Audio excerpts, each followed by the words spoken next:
بسم الله الرحمن الرحيم. الحمد لله يا رب العالمين. نحمده ونستعينه ونستغفره ونتوب إليه من سيئات أعمالنا، ثم الصلاة والسلام على سيدنا ونبينا وحبيب قلوبنا أبي القاسم المصطفى محمد وعلى آله الطاهرين وصحبه المنتجبين. اللهم صل على محمد وعلى محمد. السلام عليك يا أبا عبد الله وعلى الأرواح التي حلت بفنائك. عليك مني سلام الله أبدا ما بقيت وبقي الليل والنهار، ولا جعله الله آخر العهد مني لزيارتكم. السلام على الحسين وعلى علي بن الحسين وعلى أولاد الحسين وعلى أصحاب الحسين. عظم الله أجورنا وأجوركم بمناسبة شهادة الامام السجاد عليه الصلاة والسلام. قال الامام السجاد في صحيفة السجادية دعاء مكارم الأخلاق: اللهم صل على محمد وآل محمد وبلغ بإيماني بأكمل الإيمان، واجعل يقيني أفضل اليقين، وانته بنيتي إلى أحسن النيات، وبعملي إلى أحسن الأعمال. One of the most famous dua in Sahif al-Sajjadiyya, known to be dua Makarem al-Akhlaq, has been the subject of commentary by scholars for as far as one could remember. In this dua, Imam Zain al-Abidin alayhi salatu wassalam begins laying down the foundation of, if we were to reflect on it, could be considered the essence of ethical and moral law or moral principles in Islam. Both in Arabic, Farsi and other languages, scholars have written commentaries on Dua Makarim al-Akhlaq. The most famous in Farsi, we have the late Marhum Falsafi had written on nearly 2 or 3 volumes on Dua Makarim al-Akhlaq. The dua itself has almost, within the Sahif al-Sajjadiyya that we have today is dua number 20. And it has, according to various publication, between 21 to 23 sections. Every section of this dua, Imam Zain al-Abidin salawatullah salamu alayhi, begins with a salawat and then lays down few steps of prayer. The beginning of it, it's an extensive dua, which I don't think we have time to reflect on all of it, but the beginning of the dua is something that I want to focus upon. But before I do that, a little biographical description of Imam Sajjad will be helpful. We just finished Ashura program, and during those nights I mentioned that after the Martyrdom of Imam Hussein salawatullah salamu alayhi, the responsibility fell on the shoulder of 2 individuals, Zainab salamullah alayha and Imam Sajjad.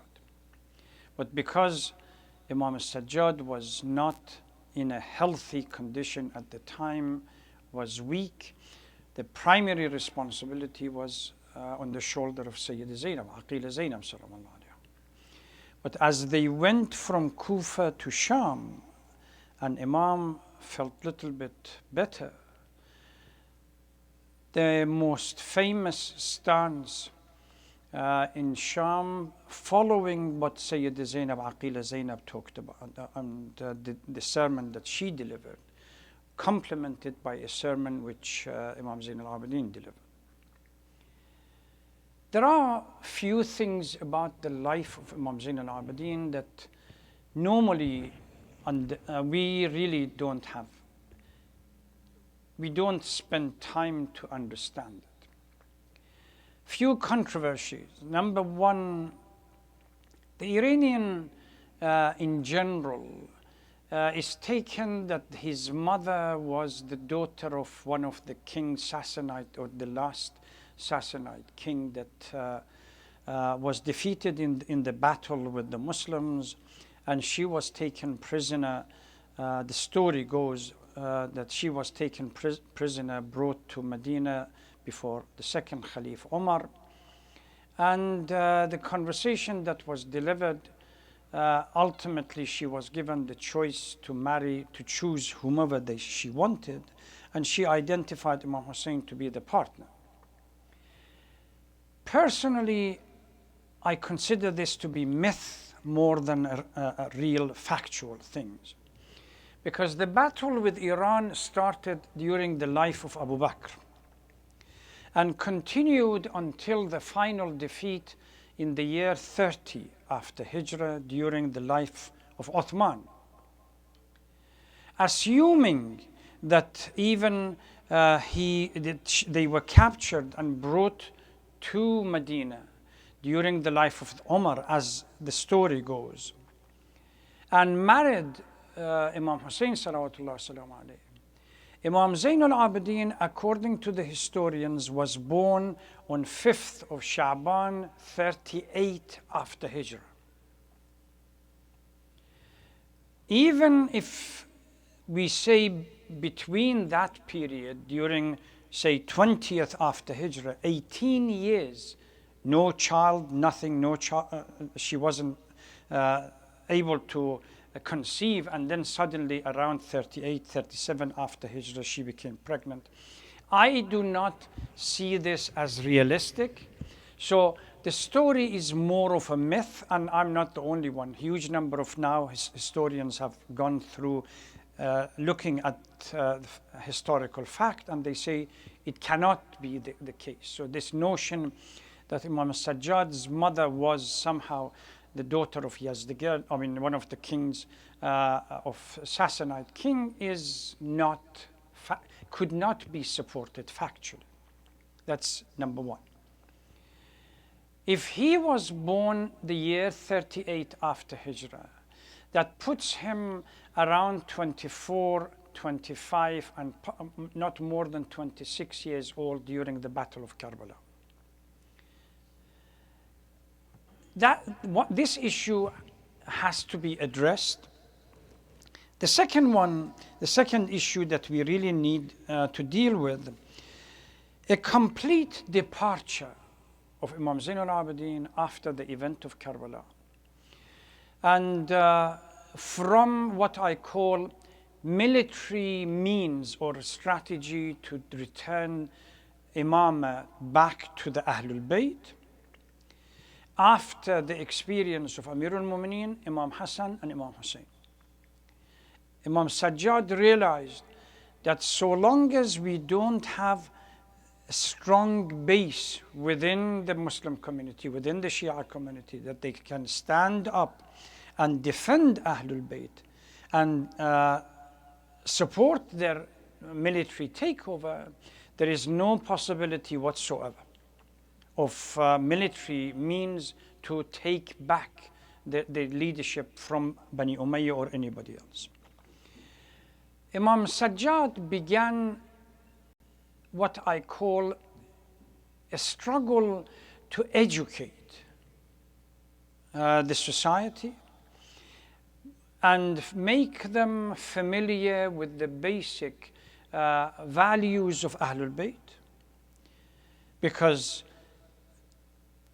according to a number of ahadith that during the 10 or 11 nights I made reference and cited them, الناس عبيد الدنيا والدين لاعق على ألسنتهم. the community that we have is literally, they are enslaved to the material life. From Saqifa, everything changed, and ultimately, by the time Imam Hussein was martyred, the society was able quite comfortably to live in paradox. As Farazdaq said, قُلُوبُهُمْ مَعَكْ وَسِيُوفُهُمْ عَلَيْكَ. This paradox of Ahlul Bayt, people who could understand Ahlul Bayt. I would, again, during the nights that we were discussing during Muharram, I said, I understand if somebody says that people of Sham did not understand Ahlul Bayt fully. It's conceivable or feasible. Why? Because Bani Umayyah worked for 40 years to establish the fact that they are Ahlul Bayt. And man ashara qawman arba'ina yawman sara minhum, if you are bombarded constantly with this for 40 years and possibly more until the end of Bani Umayyah, Muawiyah started with a policy that continued. Whoever narrated any hadith from Ali or Ahlul Bayt, they have to remove him from Baytul Mal and possibly punish him for it. And cursing of Ali became something of a habit for even the Friday speakers, that they would start their khutbah by cursing Ali ibn Abi Talib. When the news went that Ali was martyred in Mihrab, in the mosque, the first question was, did Ali pray? This is engineering a particular style of publicity that marginalized Ahlul Bayt. And this is why I believe Imam Hussein salawatullah salam alayhi might have responded to people such as Muhammad ibn Hanafiya or Ibn Abbas or even Abdullah ibn Ja'far, the husband of Sayyid Aqil Zainab. Why are you taking the women with you? They couldn't understand that this revolution, this uprising needs people that are capable, charismatic, knowledgeable to be able to take the message down to the heart of Bani Umayyah and deliver the message over there. And nobody could do it better than Zainab and Imam Sajjad. So Imam Sajjad realized after Ashura that there is no hope from this society ever standing up one day and defending the values of Ahlul Bayt. The strategy was to enlighten the community, educate them. This process of education started from Imam Zain al-Abidin and then Imam Muhammad al-Baqir and Imam Ja'far al-Sadiq, to the point that during Imam Ja'far al-Sadiq, nearly 2,000 people would sit in Masjid al-Nabi or other places and listen to Ja'far ibn Muhammad. Even scholars of Sunni scholars, Abu Hanifa and others, they would listen, sit down and take a hadith from Imam Ja'far al-Sadiq. So the process of this so-called intellectual revolution started by Imam Zain al-Abidin. But he couldn't come out and talk publicly about intellectual revolution. He formulated it in a context of what we call dua and supplication. Unfortunately, we look at Sahifa Sajjadiyya as a simple book of dua that we recited possibly during the night of Shahr Ramadan, Layali al-Qadr, few of the du'as, or whenever the end of the month comes and a new month arrives, we recite some of these du'as. Or during the Eid, whether it's Eid al-Adha or Eid al-Fitr, we recite some of these du'as. We really don't understand that Sahifa Sajjadiyya is a compilation, a book that contains with it a strategy for a complete education of the society.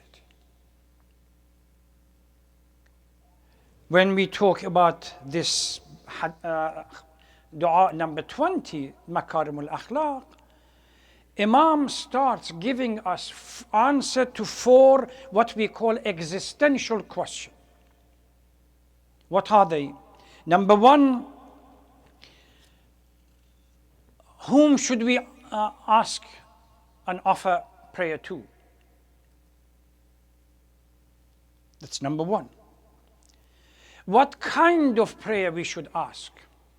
We normally tend to have a shopping list, a long shopping list, and every time we turn upwards, we want a house, a car, a holiday, this and that, and continues with it. Imam says no. What we should ask is something different. How to ask question? How to pray to Allah subhanahu wa ta'ala? The concept of prayer is something that's universal among all followers of all faith. Islam pays huge amount of attention to the concept of prayer, in addition to what we call the 5 daily prayer, the supplication, personal communication with Allah subhanahu wa ta'ala. قُلْ مَا يَعْبَأُ بِكُمْ رَبِّي لَوْلَا دُعَاؤُكُمْ. What is the use that you have if it wasn't for that communication and the prayer and supplication between yourself and Allah subhanahu wa ta'ala? Where it was not for your supplication, of what consequences or importance would you be?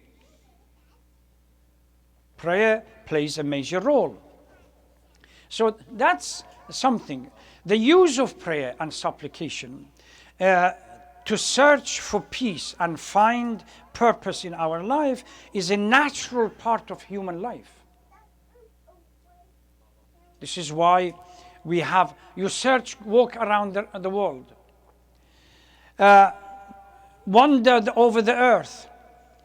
One might find cities without walls, without sciences, without rulers, without palaces, but we will not find cities without temples, mosques, and religious centers that people have to go to and establish relationship with Allah. Even Western psychologists, they talk about this. Jung is one of them, that says humans are geared, or at least metaphysically, towards Allah and somehow the unknown. We search for that unknown. So Quran and Islam pays attention to this issue. Now when we go back, if we return to this khutbah, it begins by establishing a relationship between amal and the inner. So long as the inner is not purified, the amal, the action, the deed outside is not going to be balanced and useful. The role of moral and ethical values must be established to the point that that inner self has to be satisfied and stabilized before we go outside about the amal. The amal, if one of these major conditions that Imam lists right at the beginning, asks, number one, بلغ بإيماني أكمل الإيمان. The first step is the faith. If the faith is not clearly established, the action outside is going to be short. So the question, as if we are going to ask Imam Sajjad for the 4 questions, what should we ask Allah subhanahu wa ta'ala? Ask iman, yaqeen, and niyyah, and then comes amal as-salih. These are the 4. So if you're going to ask Allah subhanahu wa ta'ala, forget about cars, holidays, and everything else. Because at the end of the day, we have repeatedly in our literature that there are a number of traditions that said we are not created for this world. This is a transient world. The hereafter is the place of abode. And iman, yaqeen, niyyah, amal, these are the 4 constituents or components that ultimately is going to be useful for the hereafter. So we ask for these. Whom should we ask? Naturally, Allah subhanahu wa ta'ala. There is a hadith from, I think it's dua, one of the du'as of Imam Sajjad, dua number 28. Within that dua, the beginning of the dua, he says, وَرَأَيْتُ أَنَّ طَلَبِ الْمُحْتَاجِ إِلَى الْمُحْتَاجِ سَفَهٌ وَضَلَالَةٌ. When we come to ask, we are all have haja, we all have need. If we go and ask for another person that intrinsically they don't have the possession, the power to give it to you, asking somebody who is muhtaj and in need of support, asking another person which doesn't have the power to give it to you intrinsically, is nothing but delusion, error, and foolishness. If you want to ask Allah subhanahu wa ta'ala. So this is the second question. When we ask for yaqeen, iman, niyyah salih, and purified niyyah and amal salih, what should be the ceiling that we should ask? Ask for the best. If you look at it, بلغ بإيماني أكمل الإيمان, the most perfect. واجعل يقيني أفضل اليقين, my yaqeen to be the best. وانتهى بنيتي, my intention إلى أحسن النيات. Once your intention is pure, your yaqeen is properly established, and your iman is properly structured, these three conditions, then they can lead to a proper deed and action. Where we don't move towards material, if these three are properly structured, then the action, the deed will not be structured towards material, it goes towards more of a spiritual. And how should we offer this? With humility, khushu', and salawat. Every section of this dua starts with salawat. There is a hadith that says when you try to pray to Allah subhanahu wa ta'ala, start with salawat and end with salawat. And then you sandwich your dua in between. Because you know Allah subhanahu wa ta'ala is not going to reject the first salawat. And Allah subhanahu wa ta'ala is not going to object to the second salawat. So the first part of your prayer is guaranteed. The last part of your prayer is guaranteed. The one which is sandwiched in the middle, Allah subhanahu wa ta'ala is more generous to reject it. As long as it's done with humility and clear understanding. So you start with salawat. All these 21 sections of the dua starts with salawat. Allahumma salli ala Muhammad wa ala Muhammad, and then وَبَلَّغْ بِإِيمَانِ. So in our prayers, amal, if it's not supported by iman, by yaqeen, by niyyah salihah, that ultimately we provide all of these for the sake of Allah subhanahu wa ta'ala, then amal is not going to be worthy.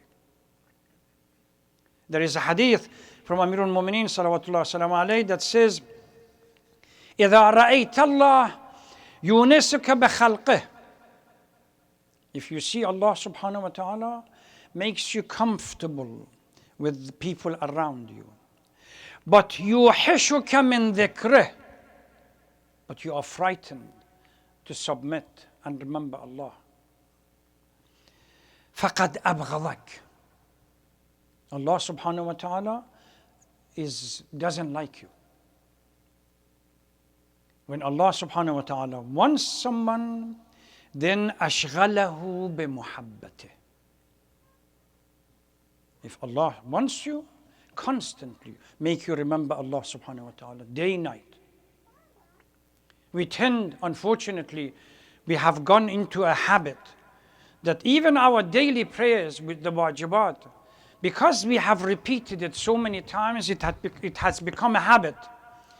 We can be present and absent at the same time. We can go through the salat from Allahu Akbar until Wassalamu alaikum wa rahmatullahi wa barakatuh, not a single second we are within prayer. If you are a businessman, you are in your business, in your shop. If you are a student, you are at the school. If you are working, it's the crisis at work. Family man, the crisis in the family. Yes, taklif is saqat. You have gone through the ritual of the prayer. But the salat, as-salatu mi'rajul mu'min, that is supposed to elevate you, is not there. Why? Because we go back to this dua Makarem al-Akhlaq, iman, niyyah, and yaqeen are absent. We do it ritualistically. None the wiser. We can't even control our mind for a few seconds. The moment we say Allahu Akbar, shaitan comes. And our mind wanders around everywhere. So for amal to be accepted, bil-iman yustadallu ala amal al-salih. If there is no iman, no faith, strong faith, there is no amal al-salih. Amal which is supposed to be for the sake of Allah subhanahu wa ta'ala is not there. They are done ritualistically. Zaynul iman taharat al-sarair. If internally you are not pure, then iman is not properly structured. So spend some time going through dua Makarem al-Akhlaq, and we have huge number of commentaries. We can spend the whole Shahr Ramadan, 30 nights, and may not be able to cover even half of this dua, because it is so intense. Sahifa Sajjadiyya used to be taught by grand scholars for select students in Hawza to help them purify the soul from within. Sometimes when you recite some of this section of this dua, you get your skin reacts to it, to the power of this dua.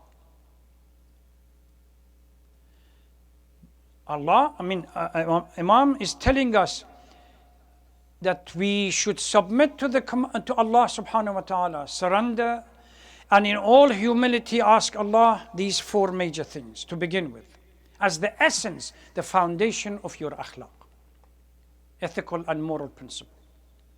If there is no faith, then iman is not complete.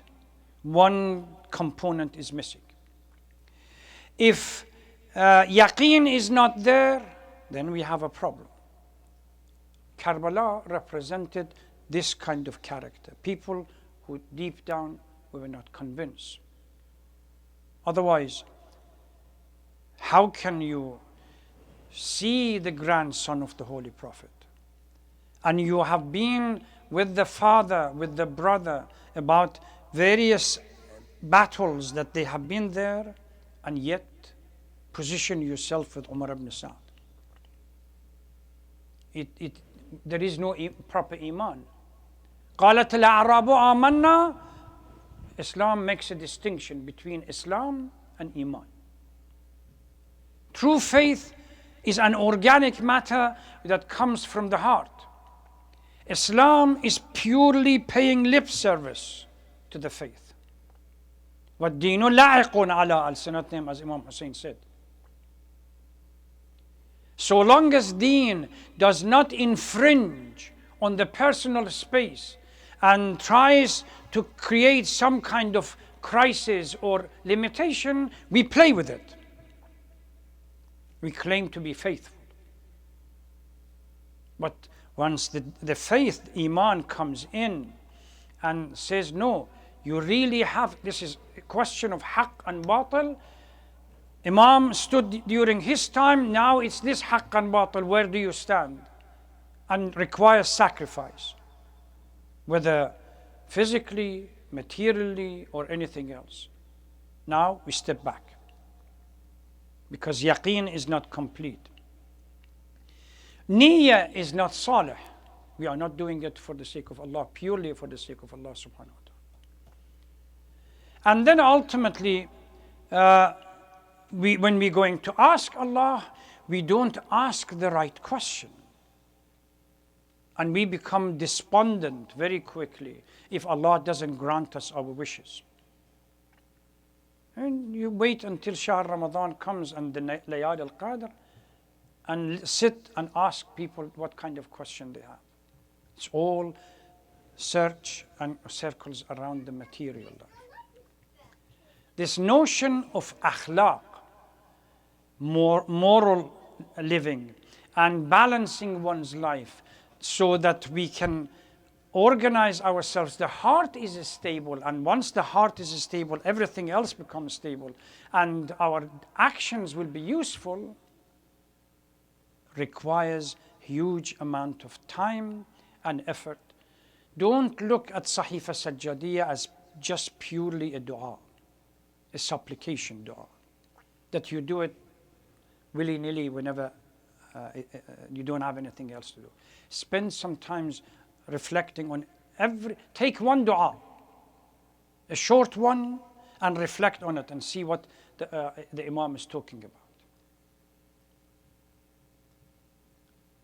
But again, this is something that we really need to pay attention to. Dua Sahif al-Sajjad. Imam Zain al-Abidin began an intellectual revolution, and that the blueprint of that intellectual revolution is in Sahif al-Sajjad. One of the things that he realized, that he could not trust the society around him to create what we call the political base and the intellectual base. How could he do that? Would buy slaves, teach them, and then free them. This was the concept of mawali, to the point that they say in Medina, mawali of Imam Zain al-Abidin exceeded the mawali of everybody else. But with the difference that they were all intellectually superior than anybody. And then Imam would ask them, go to different parts of the Islamic world and teach. It's not an exaggerated claim if we say that Shia Islam would not have been where we are now if it wasn't for that intellectual revolution that Imam Zain al-Abidin started, then Imam Muhammad al-Baqir followed, then Imam Ja'far al-Sadiq did it. But these thousands of mawalis that he taught and sent around to start propagating the true value of Ahlul Bayt, there are examples of them being sent to Bahrain. There are examples of them being sent to Arabian Peninsula. There are examples of them being sent to Iran. There are examples of them being sent to Far East. Even in Iraq, Kufa and other places. These are individuals that Imam reared up, taught, and told them, now you can take a responsibility and go around. The concept of what we call representation of ulama, now they become representative of the Imam, is based on this concept. When Imam Zain al-Abidin sends these representatives around. Now these people have been able to establish bases in various parts. Now Imam can say, well, I can send somebody around and ask the grand scholars or anybody else to represent them. So this is extremely critical. As I said, the time is not enough for us to even open up the first. Marhum Falsafi spends nearly 20 pages on this particular section of the hadith, the dua. And it has been translated into Arabic. We have alislam.org. If you go there, dua Makarem Alakhalq in English as well. So please spend some time reading it and familiarizing yourself with this dua.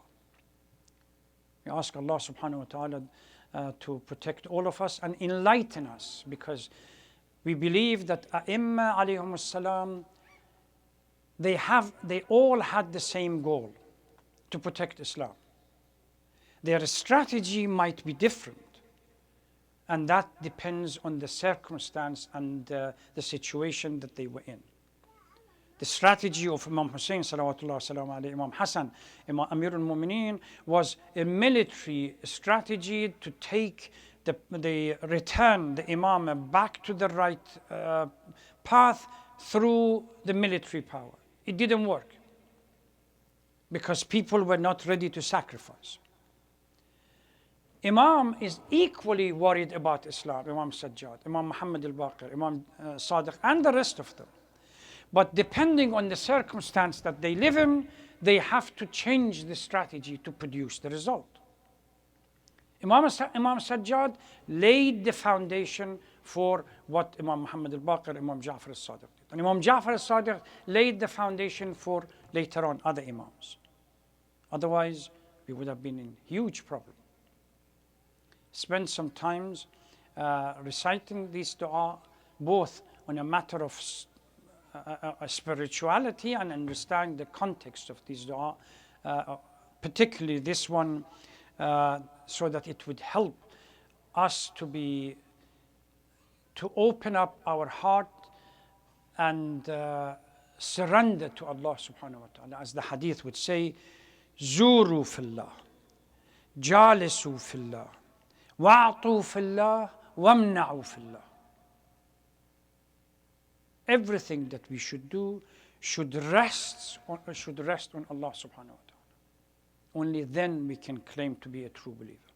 May Allah protect all of us, inshallah, from the weakness and so that we don't drift away from the right path and would not allow shaitan to control us by establishing the foundation of the moral and ethical principle that we have in various du'as, particularly in this dua, inshallah. Please recite Surah Al-Fatiha for those who have friends and others that they have asked for people to recite Fatiha for the soul of their departed and loved one within the family. Bismillah ar-Rahman ar-Rahim. الحمد لله رب العالمين الرحمن الرحيم مالك يوم